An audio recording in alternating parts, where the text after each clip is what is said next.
I hope this gets out to the right person today, because this is seriously going to change your life. If you want to stop making credit card companies rich, then you need to watch this video. The average American has $6,000 in credit card debt, and if that's at 24.99% interest, we are paying over $124 a month for nothing. Now, I paid off $40,000 of debt in 18 months using my signature process, the ICE debt repayment strategy. Let's go through those steps right now so I can teach you how to save money on your debt and pay it off faster. So step one is illuminate. We want to shed light on our debt. We want to understand how much debt we have, who we owe it to, what the minimum payments are, what the interest rates are. List those all out. And we are going to put our debts in order from the highest interest rate to the lowest interest rate, and we are going to pay them off in that order. We're going to go ham, putting more money on the higher interest rate debt while still making the minimum payments on the others. This will result in the biggest savings. Okay, so then step two, this is where we are going to cut costs. We are going to lower the amount of interest that we have to pay on those debts so that we pay them off faster and we save more money. You're going to start by calling your credit card companies and asking them to reduce your rate. You can say something like, "Hi, XYZ company.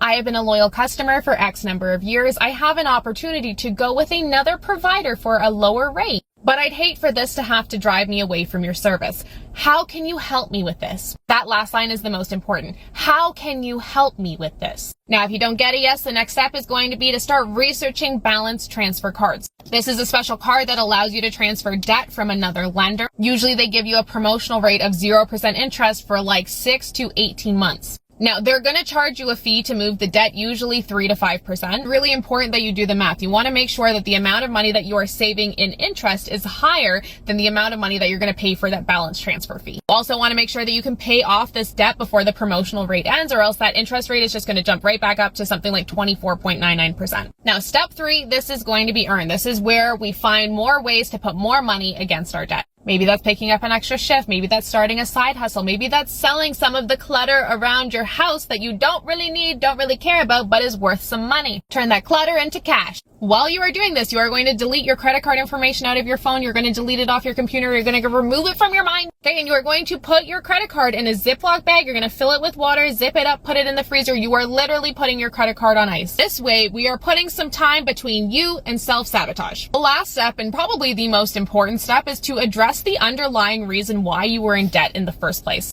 Otherwise, transferring your debt to a balance transfer card, that could just be an opportunity for you to rack up another credit card. It becomes this vicious cycle, and I have taught thousands of students, and trust me, I have seen it time and time again. If you don't address the underlying reasons why you were in debt, you don't address those behaviors, you don't address that mindset, it's going to happen again. Maybe you're in debt because you keep running into these emergency situations and you don't have cash on hand, so you have to use credit. Build up your emergency fund. Is the debt because of impulse shopping? Start